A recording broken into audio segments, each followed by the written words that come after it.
Okay? I'm not even making any fucking claims on one side or the other. Like, I'm not firmly on the Pakistani side nor the Indian one in this issue. I'm simply looking at the situation and saying, as an outsider, as an outside party going, this is fucked up. It is pretty messed up that two nuclear armed states can just engage in heated battle with one another like this. This is incredible to me. We're gonna move into the news. The news. Ooh. The day started with a moment of intense jeopardy. Two foes on the cusp of all-out conflict and the sharpest escalation in tensions yet. But it ended with the promise of a ceasefire announced by the US President Donald Trump on Truth Social. After a long night of talks mediated by the United States, he said, "I'm pleased to announce that India and Pakistan have agreed to a full and immediate ceasefire. Congratulations to both countries on using common sense and great intelligence. Thank you for your attention to this matter." He just came in and was like, all right, enough, cut it out. Apparently it hasn't been working though, so I don't know about that. The world has watched on as two enemies spent days engaging in tit-for-tat warfare. Damage inflicted on both sides of the border. But they've chosen to step back from a collision course that could have spiraled into a fourth war. It was agreed between them that both sides would stop all firing and military action on land and in the air and sea with effect from 1700 hours Indian Standard Time today. America is claiming a pivotal role in this truce.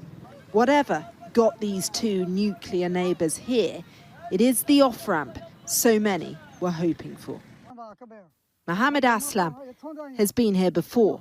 The 76-year-old has lived through two wars here on the border with India in Punjab province.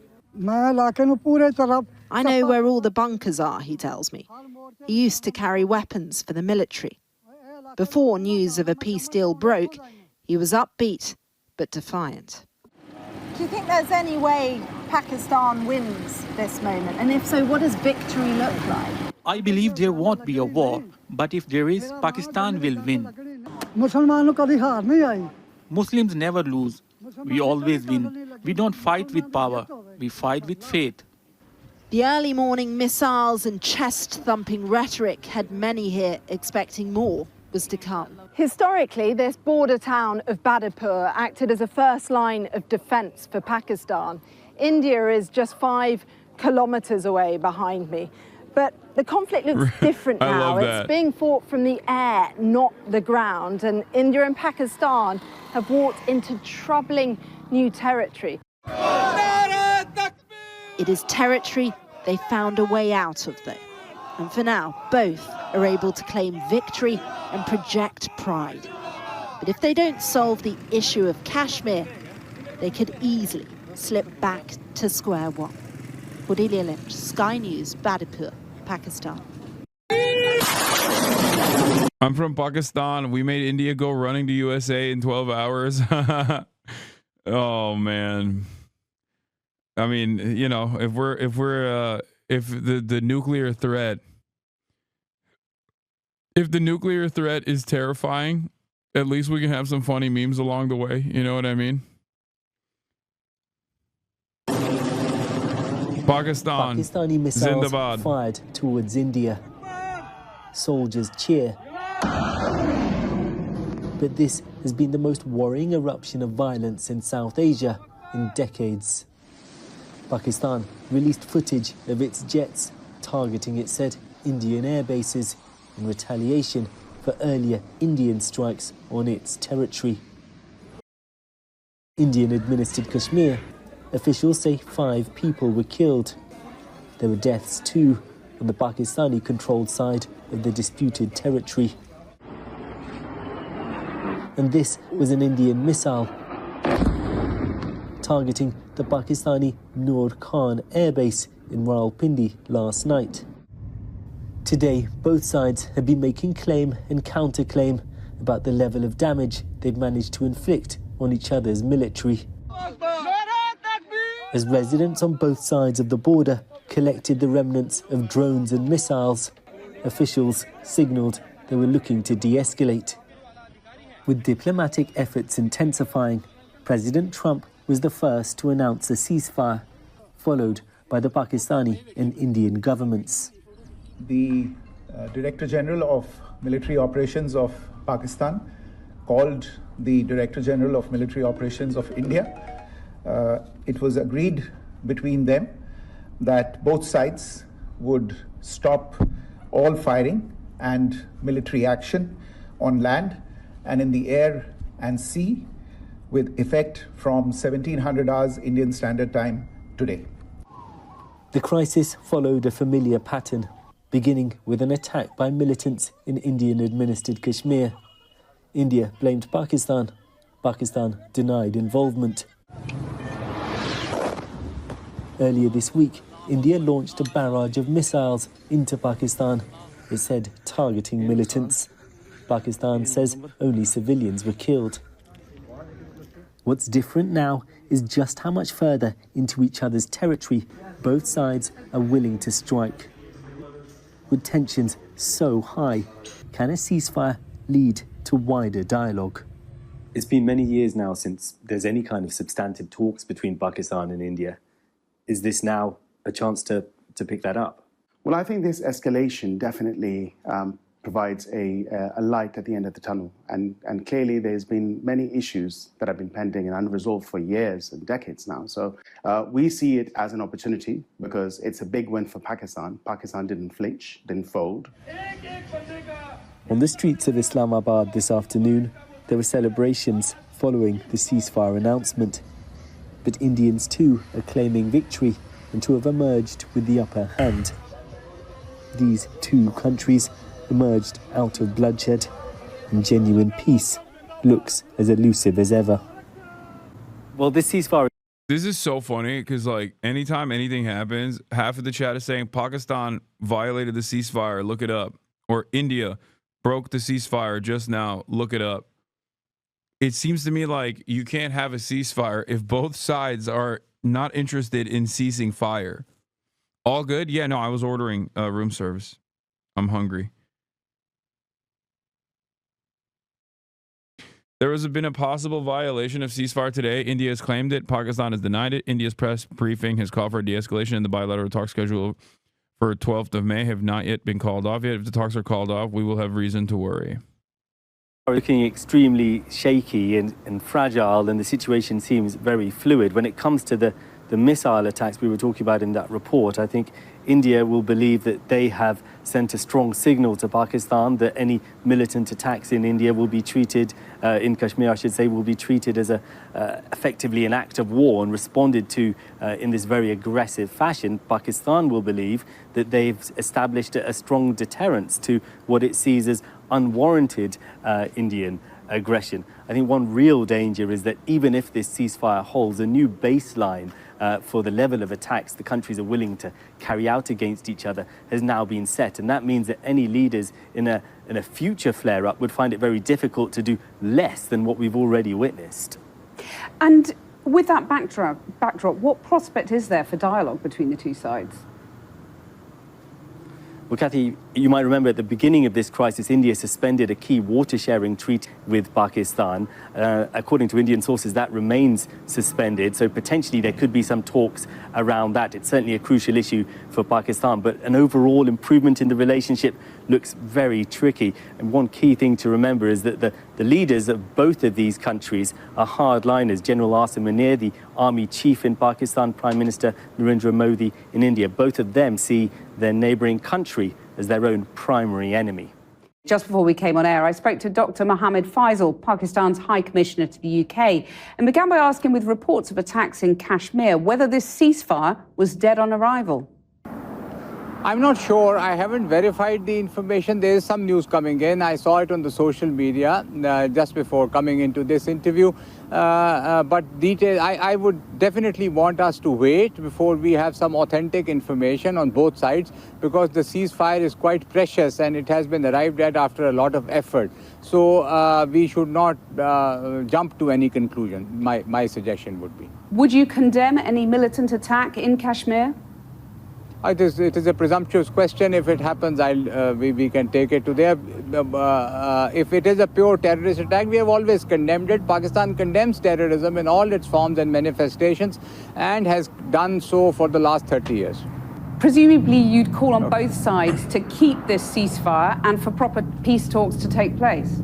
Yes. Pakistan wants it to continue and for peace talks to take place, to go to the bottom of the problem. Whether we like it or not, the bottom of the problem is not just terrorism. It is the Jammu and Kashmir dispute, which is there for 78 years, and it has to be resolved as per the UN Security Council resolutions, which India, of course, agreed to and Pakistan agreed to. 78 years have passed, and a democratic solution in which you ask the people of Jammu and Kashmir is not happening. That is the root cause.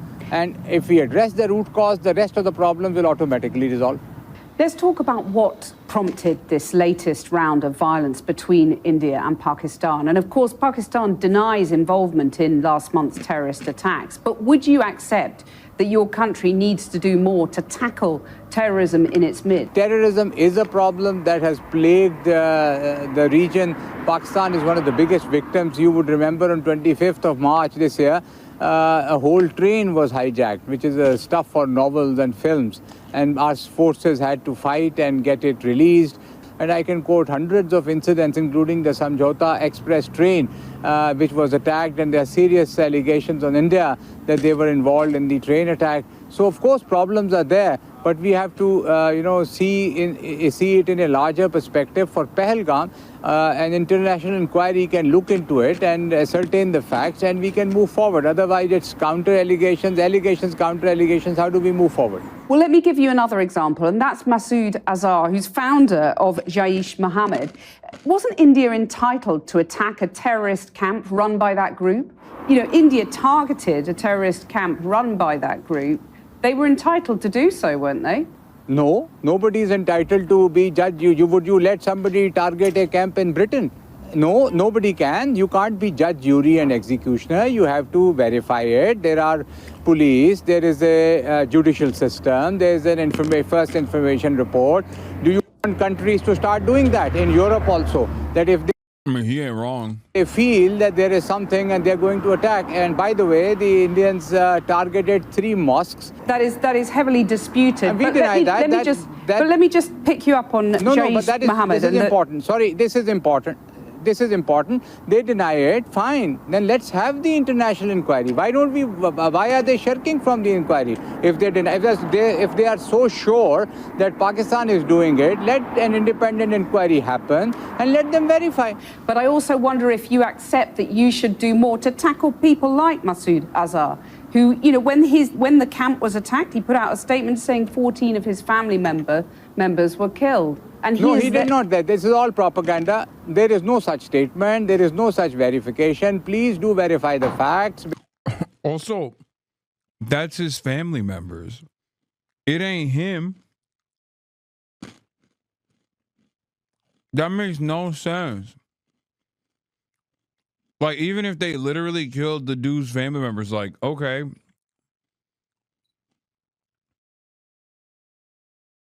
Like, that makes no sense. That argument is so... Before you move forward into it, there is a lot of propaganda coming out of India. From both sides. It has to be verified, as I said. And there's a lot of misinformation from both sides. We are open for an inquiry. Day before yesterday night, the Indians claimed that they had captured Lahore, they have captured Karachi, half of Pakistan is gone.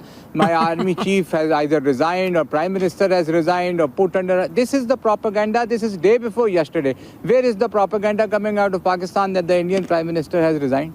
Okay, Dr. Mohammed Faisal, thank you very much for joining us. Thank you. India has accused Pakistan of violating a ceasefire deal just hours after it was announced. The internationally mediated agreement is meant to stop a dangerous escalation in fighting, which has killed more than 60 people since Wednesday. Explosions have been reported in several cities across Indian-administered Kashmir. India's Foreign Secretary has called on Pakistan to stop the violations and says Indian armed forces are responding. Pakistan hasn't yet commented. There have been repeated violations of the understanding arrived at earlier this evening between the Directors General of Military Operations of India and Pakistan. This is a breach of the understanding arrived at earlier today. The armed forces are giving an adequate and appropriate response to these violations, and we take very, very serious notice of these violations. We call upon Pakistan to take appropriate steps to address these violations and deal with the situation with seriousness and responsibility. Let's bring in Kulsoom Sharif. She is joining us on the phone from New Delhi. It's not a good start to the ceasefire, Kulsoom, with the Foreign Secretary making that statement less than 6 hours after he announced a ceasefire.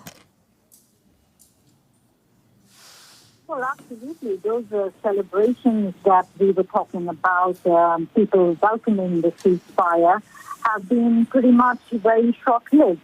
Right after that sudden announcement by U.S. President Donald Trump on Truth Social, saying that India and Pakistan have agreed to a ceasefire, also congratulating the two countries for taking the step. We've heard of these explosions, particularly in Jammu and Srinagar. The Chief Minister, Omar Abdullah, took to Twitter saying that there are explosions. What happened to the ceasefire? And now India's top diplomat has said the armed forces have been holding a strong vigil and they've been asked to respond appropriately to the violations. Now, India is accusing Pakistan of causing these violations. But remember, for the people in the border areas, tonight then is no different from what has happened in the past couple of nights.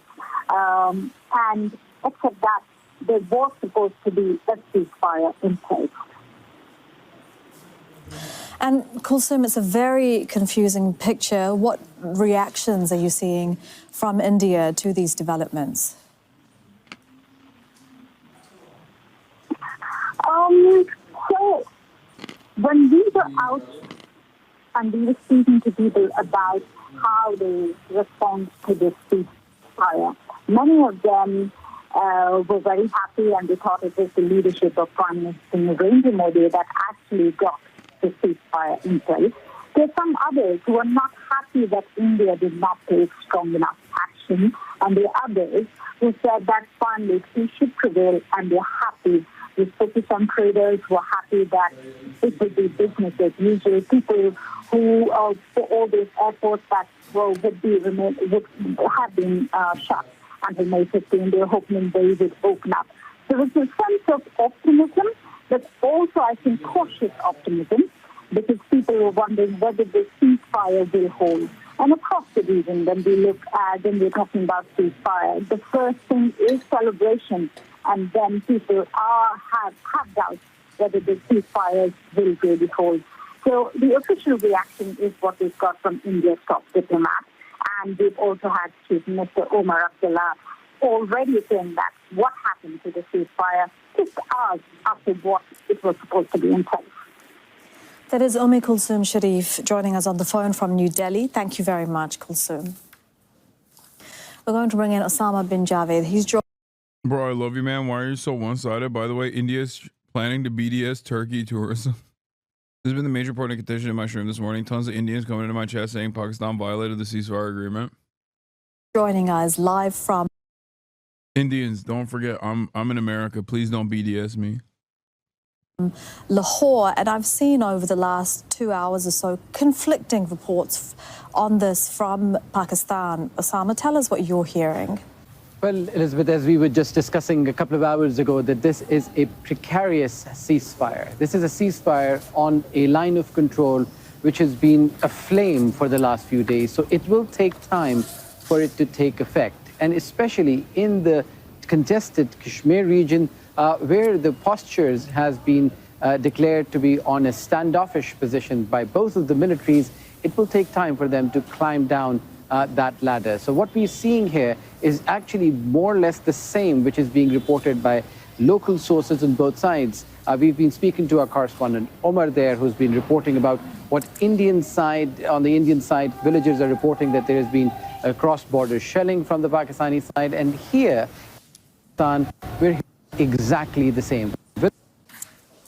I'm losing my mind, bro. First, they cover... What? You literally call billions of Indians fascists in your latest video. How do you get to play victim or racism card? What?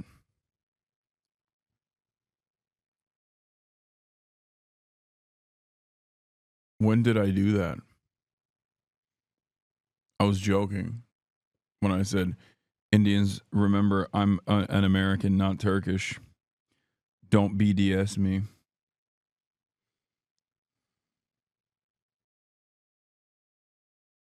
I wasn't being sincere.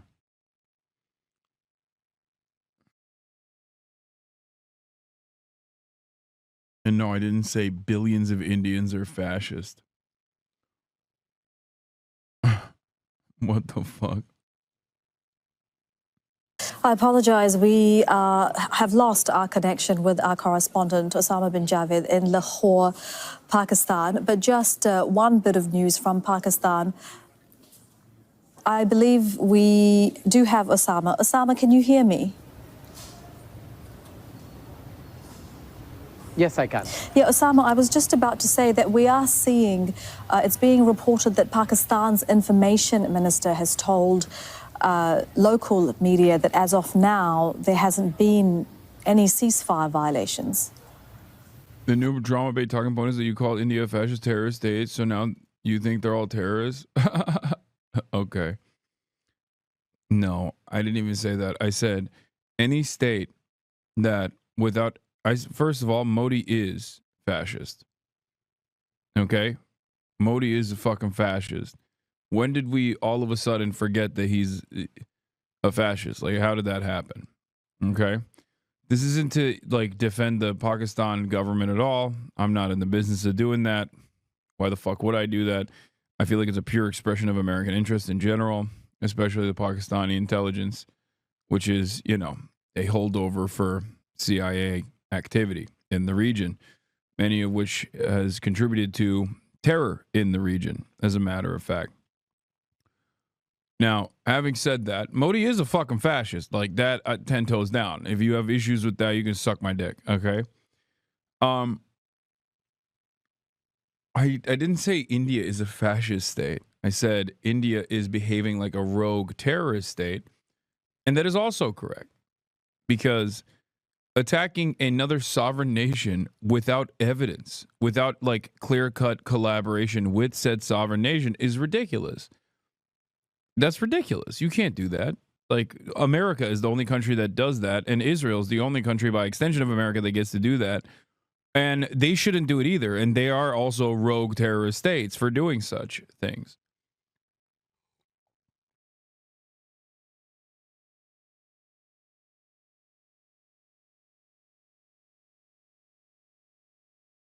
You can't keep saying, no, it's not. Pakistan started it, bro.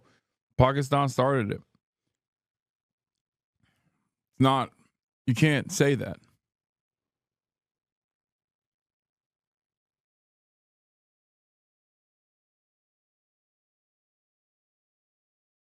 This is fucking insane. Pakistan is the one who killed 26 innocent people. Am I missing something here? Oh, yes. What you're missing is evidence, okay? What you're missing is direct evidence. And also what you're missing is restraint. Evidence and restraint. Evidence and restraint. Like, there's never, I'm never, post 9/11 in the United States of America, I mean, I was not here yet, but I would have called for the same exact restraint that I'm doing here. If tomorrow there was a massive terror attack in the United States of America, I would call for restraint. I would call for an investigation and restraint. You want to know why? because I have a moral position on this that is universal. You feel me? Some of you don't see it that way, and it's all right, okay? Well, I guess it's not all right. It's really fucked up that every country has now its own version of like, no, we got to do what we have to do. What the fuck is going on? Like, a day into the tit-for-tat bombing campaign cross-border, after India had not only hit into Pakistani-occupied Kashmir territory, but they were hitting inside Pakistan in general. It was crazy. Without any evidence whatsoever. And when asked, like, do you have any evidence that this was Pakistan caused, like the Pahalgam attack was born out of Pakistan, they were like, we don't need evidence. I've never seen anything like it. That's the only time I've heard that shit is from like America or Israel, you know?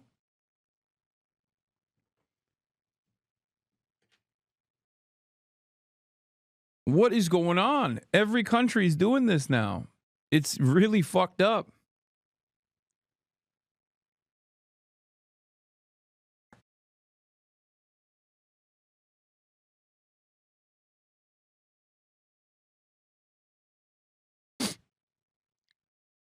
Like, my perspective on this matter is entirely around trying to restore some sense of normalcy and global order to conflict. Okay? I'm not even making any fucking claims on one side or the other. Like, I'm not firmly on the Pakistani side nor the Indian one in this issue. I'm simply looking at the situation and saying, as an outsider, as an outside party going, this is fucked up. It is pretty messed up that two nuclear armed states can just engage in heated battle with one another like this. This is incredible to me. I feel like we are living in the post 9/11 world, but we're also living in the post October 7 world in a way where nation states are now just going to behave in a fucking belligerent manner. We're living in the post Ukraine world too, where like Russia just also as a foreign adversary showed the world like, yeah, you don't got much motion, big bro. We do what we want to do. And, you know, there's not really anything you could do about it. It's a little bit terrifying, if I do say so myself. Like, America had an exit ramp. You're acting like an ignorant centrist right now? No, I'm not. I'm not acting like an ignorant centrist. America had an exit ramp to basically say, no, we got to restore like the global community's confidence in international rule-based orders. And they just botched it with Israel. They were like, no, you could do whatever you want. What do you mean? You're our ally. So now get excited for more of these sorts of things happening all around the world. Very cool.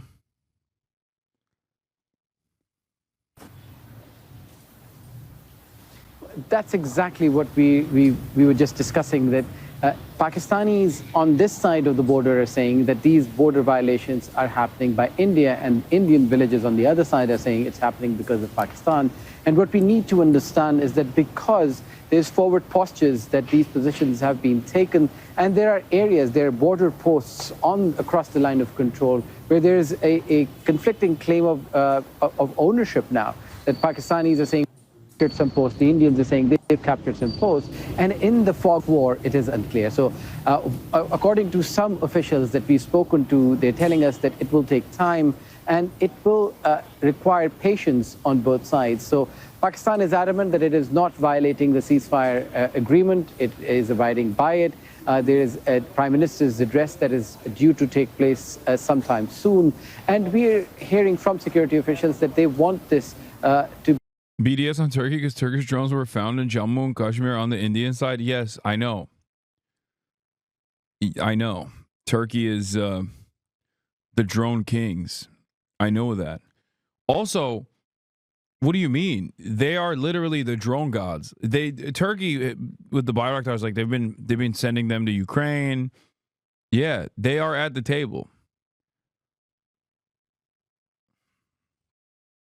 I'll take it one step further. From what I understand, Erdogan continued shipping drones in the process. Like, it's not like they Who knew DJI was Turk? No. You got Chinese drones for sure. But in terms of warfare, in terms of combat drones, like Turkey's got some pretty solid combat drones that are very affordable.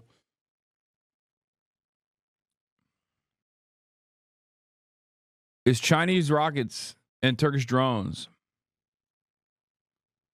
De-escalation, and if India carries out another aggression, they'll be ready to respond. Osama bin Javed joining us with the latest live in Lahore. Thank you, Osama. Let's bring in Mike Hanna. He's live for us in Washington, D.C. And Mike, I haven't seen any reaction to these latest developments from the U.S. Are you hearing anything there? No reaction as yet from any in the Trump administration. The president himself is out playing golf, as he does on Saturdays and Sundays.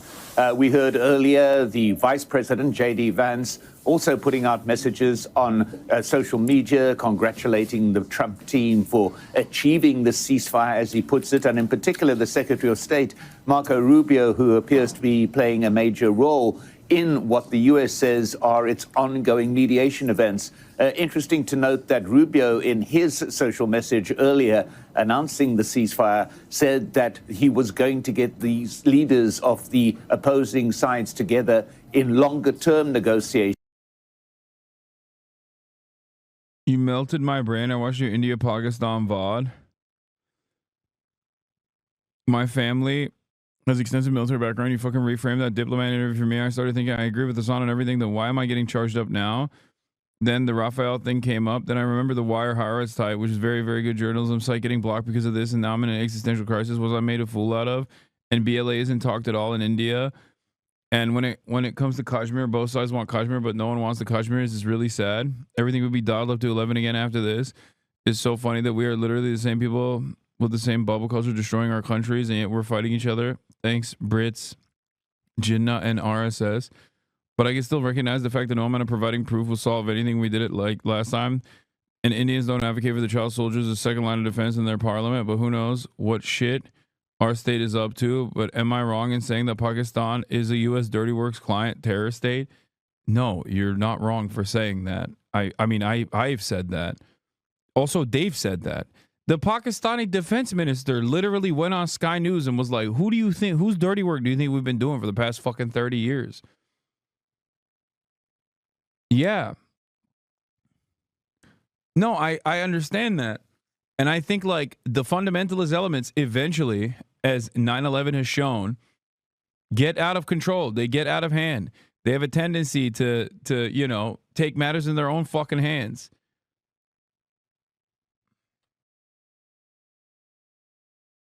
But also, having said that, like, when it comes to the state level, when it comes to the way that states operate, like, states have to demonstrate restraint.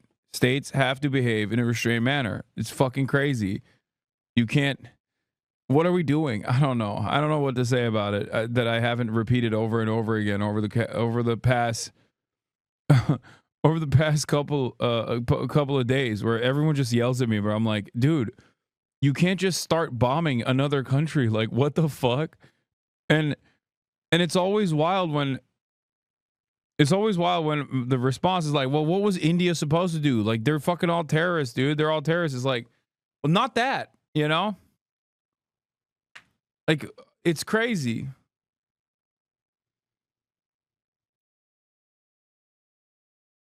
Just search up how many terrorist attacks have happened in India in connection to Pakistan in the past 30 years, and then tell me how we should have India reacted after the terror attack in India and Kashmir. I already told you, okay? I already told you. 11/26 is a decent analog here for how India should have reacted. Okay? You can't also fucking constantly go, dude, so many attacks of terror have happened, and it's all Pakistan. And just be like, this one's definitely also directed by the state. Like, there is a difference between like militancy forming within your nation state boundaries versus directing said militancy to do an act of terror inside of Indian administered, Indian controlled, Indian occupied Kashmir territory, or Kashmir territory that is receiving Hindu tourists. Like, that's like these distinctions are important because unless you make this state connection, you can't, like, even after you make the state connection, you still can't fucking attack like this. Hold on, I gotta get my food. At a neutral site. Now, there hasn't been any further developments in that, but clearly the US, whatever its role in all of this, contemplating a longer-term negotiation process to attempt to look at the very root causes of this recurring conflict. But the events of the last hour or so, no reaction from the Trump administration at this particular point. Mike, we will come back to you if and when we do have that reaction. I want to really extend my gratitude and say thank you to President Trump, who told us he has played a very pivotal and paramount role in the ceasefire. And he is really, very, very, he's very, very good to us. And also I want to extend my gratitude to Saudi Arabia, who is a brother country, who have also initiated mediation, and also Turkey, and also Qatar, and also the leadership, and also the advice of the British, and also United Nations Secretary General, and many other our friendly states. I want to extend my gratitude and thank you to you as well, who have also. They have also tried their best for the mediation in the ceasefire, and they have also engaged, and they have played a very pivotal role. And a very, very great brother of mine, Mr. Crown Prince Mohammed bin Salman, he is a great brother. And another brother, Mohammed bin Zayed, and my very, very close brother, Amir of Qatar, Sheikh Tamim, and he's calling all the scary very, guys. very dear brother, Turkey's President Tayyip Erdogan. On this occasion, they have helped us a lot in the mediation, and they encouraged us, and like brothers, they have always been a big support for Pakistan, and I really want to extend my gratitude. I want to really extend my gratitude and say thank you to President in the mediation, and they encouraged us, and like brothers, they have always been a big support for Pakistan, and I really want to extend my gratitude, and from the bottom of my heart, I want to say a big thanks to them. And this speech today, I want to say a big thanks to them.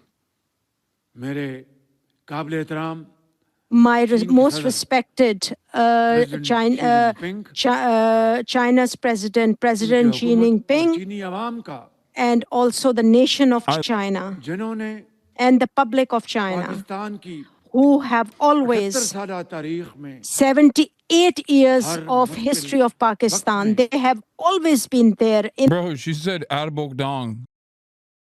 In the times when Pakistan needed them. And they have never of Pakistan's support and integrity. I really hope and I wish that this historical relationship and all these facts we will remember. My very dear and respected elders, brothers and sisters, by God's grace, I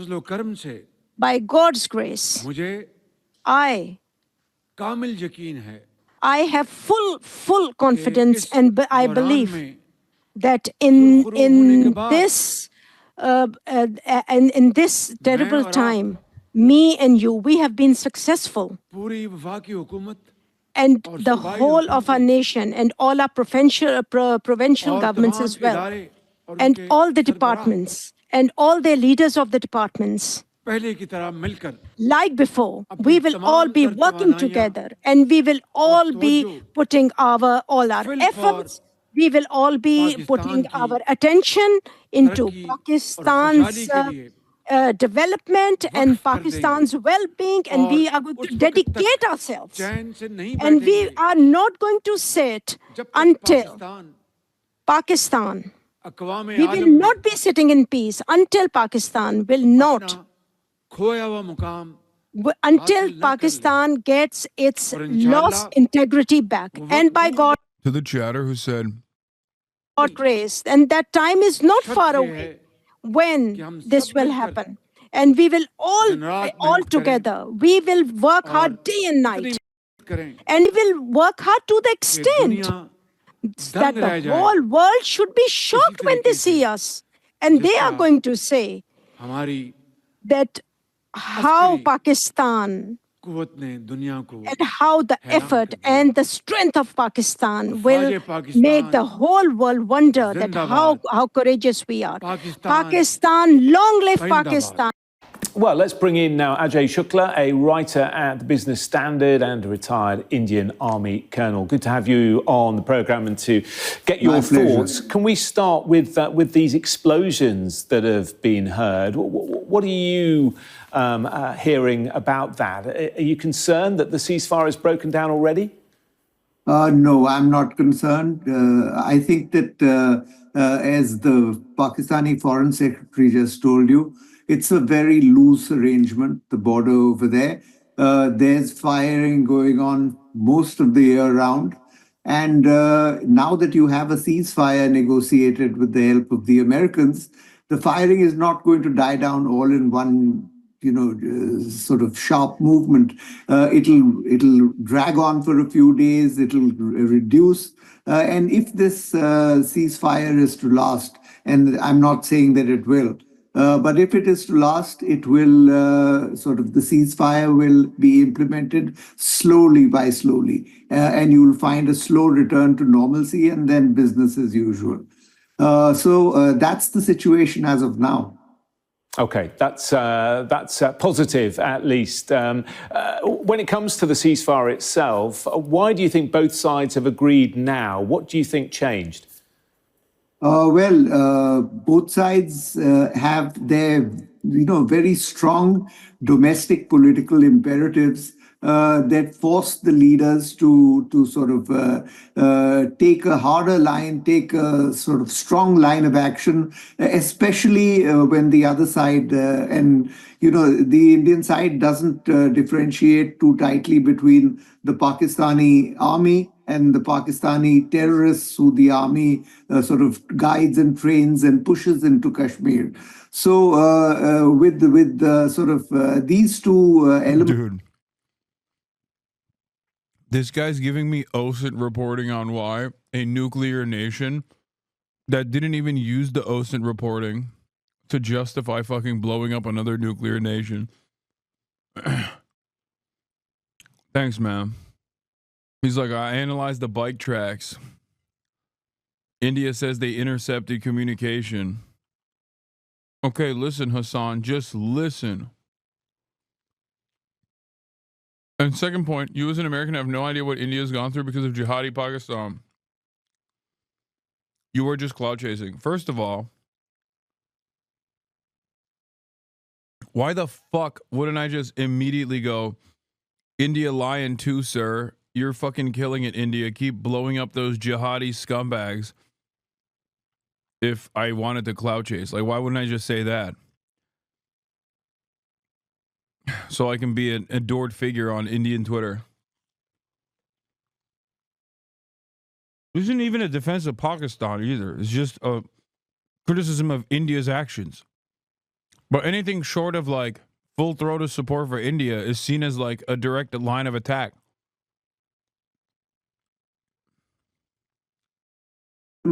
Coming in under the line of fire from the Indian side. There were air raids that were launched by the Indian Air Force. with them coming under fire, there becomes evident and imperative to sort of negotiate a ceasefire, to sort of bring some of the pressure down, and that's what we're seeing right now. Well, of course, they deny that they're pushing the militant agenda, but they also have said that the 22nd of April attack was a false flag operation. What do you make of that? Quite apart from the sort of complete lack of ethics that such a accusation sort of suggests, there is no reason at all for the Indian military or the even non-state actors to be guided by the Indian military to to kill 26 tourists, all of whom the Indian side wants there because it suggests a return to normalcy. But why would they want to sort of debunk that whole sort of normalcy narrative?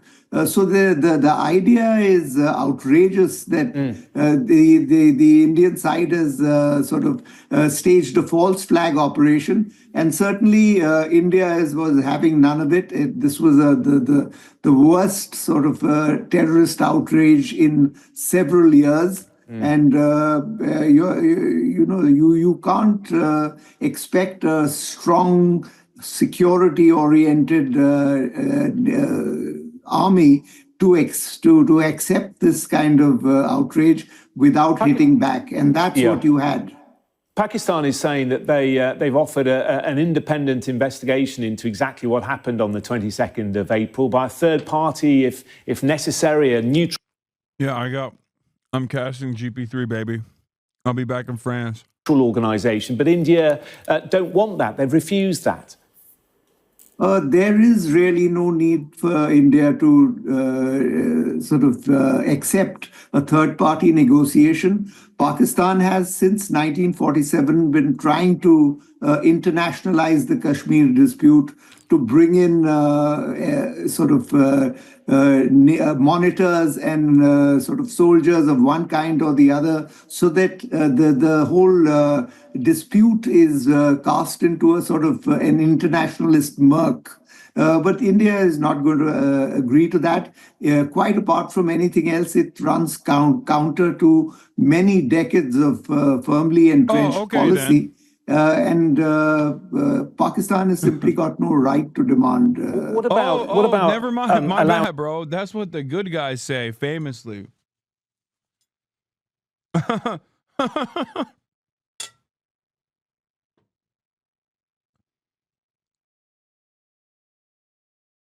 That's a crazy thing to say.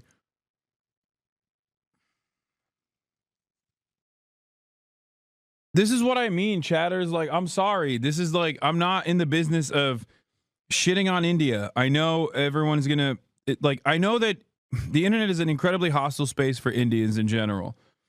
I have long talked about the unimaginable amount of hate that Indians face online. Okay? I've spoken out against it over and over again. But I'm sorry, when you got actual government officials, but this guy's a former general, but or a former Indian Army colonel, but you have actual current Indian government officials channeling this kind of fucking statement. It blows my mind. Not exactly giving me confidence as being good guys on this conflict. For those of you who are wondering, what am I eating? I'm eating a French onion soup, or as it unironically is called on this menu, onion soup.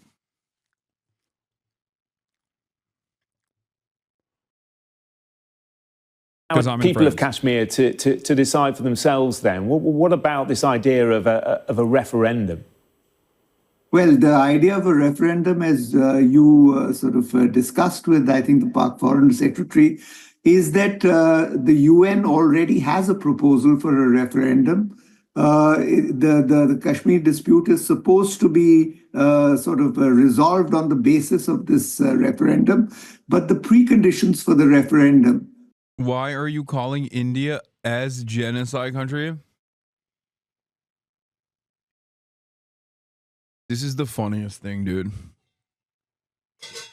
It's like fourth-hand account information from dudes who have no idea what the fuck I even said. India is... When have I said India is genocide country?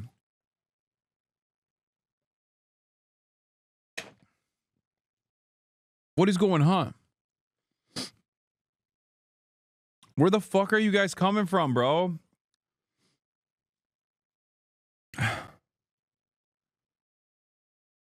Unless you're talking about Sri Lanka.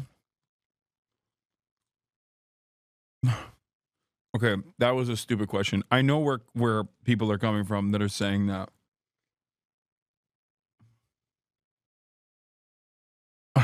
I meant like where are you getting this information from?